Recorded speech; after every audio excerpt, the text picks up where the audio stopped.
इतने देर से डील कर रहे हैं। अब किस तरीके के रिएक्शंस क्या क्या आगे होते हुए आप देख रहे हैं? देखिए, दो चीजें हैं दिनेश। अब पाकिस्तान को यह मजबूर कर दिया है कि जो भी जवाब पाकिस्तान देगा वो आतंकवादियों के थ्रू नहीं, पाकिस्तानी फौज को देना अच्छा, पड़ेगा। अगर मान लीजिए करते हैं ये पाकिस्तानी फौज, तो एक तरीके से पाकिस्तान की तरफ से ये स्टेटमेंट होगा कि हम आज भी, जो उनके यहां ख्वाजा आसिफ कहते रहे, बिलावल ने भी कह दिया, परवेज बहुत पहले कह के गए कि हम तो करते रहे हैं आतंकियों का पालन पोषण। तो यही स्टेटमेंट फिर से होगा, क्योंकि ये तो आतंकी अड्डे थे। हाँ, लेकिन देखिए ना, मैं एक बात आपको, मैं कुछ और बताना चाह रहा हूं दिनेश। मैं ये बताना चाह रहा हूं कि जो पाकिस्तानियों ने, अभी इनकी मजबूरी बन गई है काइनेटिक एक्शन करना और भारत के ऊपर जवाबी कार्रवाई करना। यह जवाबी कार्रवाई पाकिस्तानी फौज को करनी पड़ेगी अगर सर ऊंचा करके पाकिस्तान की गलियों में फिरना है इन लोगों ने।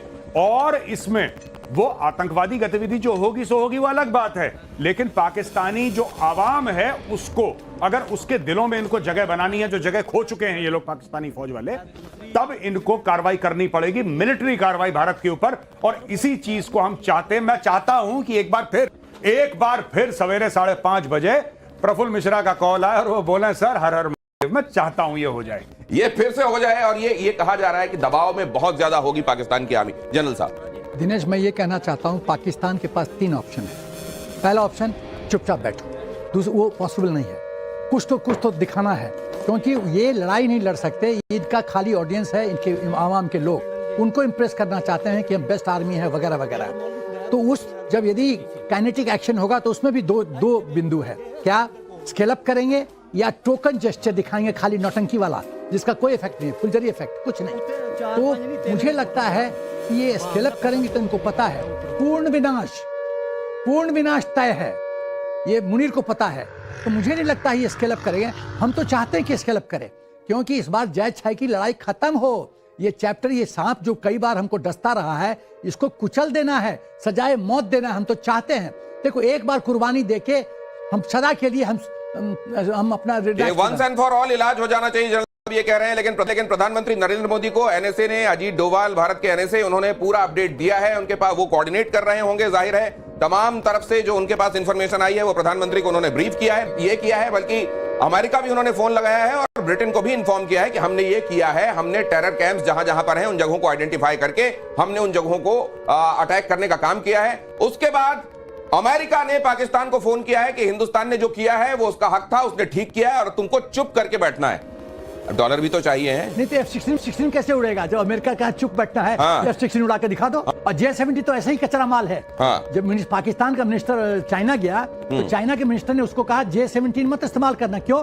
क्योंकि वो 3-4 देश को J-17 बेचना चाहता है। तो अगर पोल खोल गई, टीआरपी डाउन हो जाएगा, तो बिकेगा कैसे? अगर माल बेचने के पहले ये पता चल गया कि ये तो खोखा डब्बा है, तो फिर उसके बाद वो बिकेगा कैसे? पोल खुल जाएगी। इसीलिए चाइना नहीं चाह रहा था, अमेरिका ने। लड़ेगा कैसे? चम्मच से। अरे बेवकूफ, कार देश, कार लोग, कार सेना, भारतीय सेना बेस्ट। मैं गर्व के साथ कहना चाहता हूं, अब Major Gaurav will agree with me, we are the best in the world.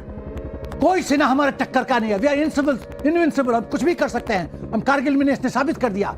18 degree Celsius पे धावा कर बोलना। ये जरा आप ये भी समझते हैं कि अगर ये, जाहिर है हिंदुस्तान की सेना बहुत ताकतवर है, उतनी ही प्रोफेशनल है, उतनी ही एथिक्स पर चलने वाली फौज भी है। अब यहां पर अगली रणनीति, आपने कहा कि अभी तुरंत तो आप नहीं देखेंगे, लेकिन होते हुए जरूर देखेंगे फेज 2। अब अगला, ये तमाम जगह जो पीओके में और पाकिस्तान के अंदर जो टेरर कैंप्स थे, पहला अगर फेज 1 है ये, तो फेज 2 में क्या होने वाला? मैंने ये बहुत पहले बोला था कि 3 सूरतें भारत के रिस्पांस की। ये मैंने आपकी शो में भी बोला था और मैंने नाविका की शो पे भी बोला जी। सबसे पहले जो भारत का रिस्पांस होगा वो प्यूनिटिव होगा। यानी कि सबको दिखेगा कि किस गुनाह की सजा पाकिस्तान को मिल रही है। दूसरी चीज, ये बात डिस्प्रोपोर्शनेट होगी, यानी कि जितना आपने करा है उसके कई गुना ज्यादा रिस्पांस होगा। और तीसरी चीज, विजिबल होगा, यानी कि दुनिया को दिखेगा। अब देखिए दिनेश, सबसे पहले जब हमने बालाकोट करा तो ये कहते हैं कि हुआ ही नहीं कुछ। सर्जिकल स्ट्राइक, रात के अंधेरे में कुछ पता नहीं। ये तो पाकिस्तान जल रहा है। पाकिस्तानी आवाम को दिख रहा है कि बगल में जो मस्जिद था या मदरसा था या आतंकवादी कैंप था, वो धू जल रहा है। ये तो दिख रहा है सामने। अब इसको भी बोल दो कि नहीं जल रहा है, ये झूठ है। बोलो। Has to be visible, disproportionate. ठीक है, ये बहुत जरूरी है और ये विजिबल था, ये दुनिया के सामने दिनेश, यहाँ के जो रहने वाले जयचंद है, जो प्रूफ मांग रहे थे, उनको बताओ ये प्रूफ ये जयचंदों के लिए प्रूफ है सामने। अब जरा ये इस जगह पर आ जाइए, एक बार फिर से इस जगह पर फोकस करते हैं और ये बताते हैं आपको कि ये पाक ऑक्यूपाइड कश्मीर में बाग है, मुजफ्फराबाद है, कोटली है और भिम्बर है, ये जो दिखाई दे रहा है। और पाकिस्तान के अंदर घुसकर, सिर्फ अंदर घुसकर, पाक ऑक्यूपाइड कश्मीर में नहीं, पाकिस्तान मेनलैंड में, वहां पर मुरीदके है, बहावलपुर है, सियालकोट है और चक अमरू है। ये तमाम अलग अलग तंजीमों के हेडक्वार्टर्स हैं एक तरीके से जी। और हाँ, ये पाकिस्तानी पंजाब में है, ये पाकिस्तानी पंजाब में है, मुरीद के पंजाब में है। आपने जो पाकिस्तान है, पाकिस्तान का जो दिल क्या है? पाकिस्तान का दिल है पंजाब। आपने पाकिस्तान को दिल का दौरा दिया है, आप पहले समझें, क्योंकि पाकिस्तान में जो पंजाब का इलाका है, कलेश कहां पे होता है? बलूचिस्तान में। कलेश कहां पे होता है? खैबर पख्तूनख्वा। कलेश कहां पे होता है? पाकिस्तान ऑक्यूपाइड कश्मीर, जिसको ये लोग आजाद कश्मीर बोलते हैं, उस इलाके में। Pakistani Punjab is safe. मोदी जी ने जो आदेश दिया है कि पंजाब को ठोको, यही असली ये कलेश की जड़ पंजाब है। पाकिस्तान का जो पंजाब है वो असल में पूरे क्लेश की जड़ है, ये कह रहे हैं गौरव आर्या। और वहां पर अभी तक जो आप उपद्रव होता हुआ देखते हैं वो दूसरी जगहों पर देखते हैं, खैबर पख्तूनख्वा में देखते हैं या फिर आप देखते हैं बलूचिस्तान में। लेकिन इस बार वहां पर जहां अपने आप को सेफ बनाकर बैठे हुए हैं वो लोग जो असली गड़बड़ हैं, उनको जाकर दिल का दौरा दिया गया है। बॉर्डर के एयरपोर्ट पर अलर्ट है।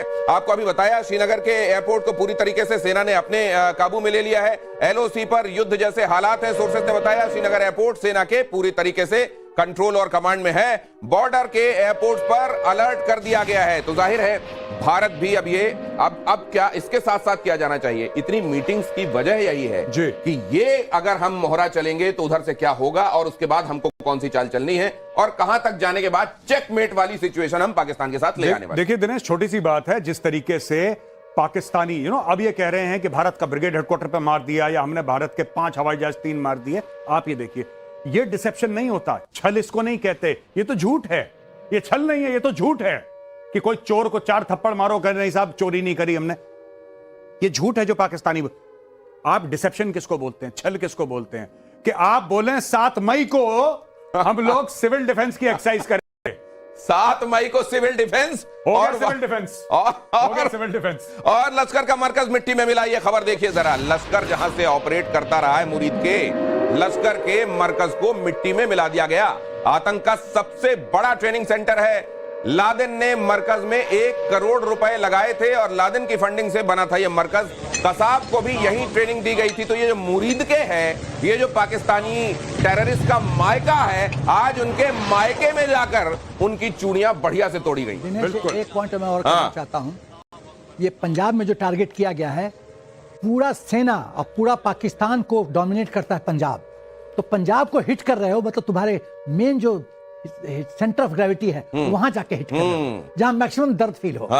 तो ये पाकिस्तान आर्मी को संदेश है, बचा ले अपने पंजाब को, बचा ले अपने पंजाब को, बचाओ। जहां से सारी गड़बड़ करते रहे हो, अब वो गड़बड़ वाली जगह चिन्हित हो गई है। बाकी जगह तो वैसे ही आप जानते हैं वो तमाम अलग अलग देश के लिए तैयार हैं। और यहां क्या होने वाला है, वहां का ऑपरेशन हिंदुस्तान संभाल लेगा। ऑपरेशन सिंदूर से बड़ी खबरें हम आपको बता रहे हैं। और यहां पर देखिए, ये है बहावलपुर में जैश का मुख्यालय। यहीं की तस्वीर हम आपको ये दिखा रहे थे कि अटैक के पहले ये कैसा दिखाई दे रहा है। अटैक के पहले यहां का अगर जो सैटेलाइट व्यू अगर आपने देखा हो तो यहां पर दिखाई दे रही है वो मस्जिद, जिसकी आड़ में ये बताते हैं कि असल में तो हम बड़े नेक काम में लगे हुए हैं और हम एक जिहाद को अंजाम दे रहे हैं। और बहावलपुर में ये जो जगह है ये भी बताती है कि यहां अय्याशी के अड्डे भी थे, यहां ट्रेनिंग का अड्डा भी था। और यहां पर इन तमाम जगहों को, ये रेजिडेंशियल कॉम्प्लेक्स, ये स्विमिंग पूल, ये मस्जिद, अब इस जगह को पूरी तरीके से नेस्तनाबूद कर दिया गया है। नए कंस्ट्रक्शन जो हुए, और जैसा हम आपको बता रहे हैं, यहां पर अलग अलग जगहों से ये लेते हैं फंडिंग। और फंडिंग का इस्तेमाल किस बात के लिए करते हैं? इन तमाम चीजों, कहते हैं हम एनवायरनमेंट का ख्याल रखेंगे, हम गरीबी दूर करेंगे। इस तरीके से गरीबी दूर होती है। ये गरीबी आज हिंदुस्तान ने भी उनकी दूर कर दी है। ये इस जगह को ये स्ट्रैटेजिकली जो बनाते हो, क्या ख्याल में रख के बनाते होंगे? ये तो हम देखते हैं कि उसके आसपास मदरसा या मस्जिद जरूर रखते हैं जी। और क्या ख्याल रखते हैं ये बनाते समय? देखिए, सबसे पहले ये जब भी होगा ये आइसोलेटेड इलाके में नहीं होगा, ये भीड़ भड़के के बीच में होगा। कारण ये है कि आसपास सब इनके काडर रहते हैं। अगर कोई हमला होता है, कुछ भी होता है, तो इनको 2 किलोमीटर दूर से पता लग जाता है कुछ होने वाला है। हाँ। इस कोई सड़क से आया, इस कोई सड़क से आया, तो आपको पता लग जाएगा। अब सड़क से तो आया नहीं कोई, हाँ, ये वो भी तो हवा से आया। ये बड़ा इंपॉर्टेंट है। ये जरा, ये जनरल सिन्हा देखिए, आपके पीछे जो ये तस्वीरें हैं, सिर्फ इस जगह पर फोकस कीजिए जरा। ये जो हैप्पी दिवाली कहते रहे हैं गौरव आर्या, आज इनकी मुराद पूरी हो गई। यहां पर देखिए, ये कुछ लोग जा रहे हैं, वही वो सलवार और उसमें दिखाई दे रहे हैं, उनका जो पारंपरिक पोशाक है। अचानक मोटरसाइकिल वहां पर रुकती है और सामने बड़ा सा आग का शोला लपकता हुआ दिखाई देता है। ये देखिए, ये देखिए, ये देखिए जरा, ये लोग जा रहे हैं, अचानक मोटरसाइकिल रुकती है और पीछे वाला तो उतर के भागने भी लगता है, और वहां पर ये सामने वही हैप्पी दिवाली होती है।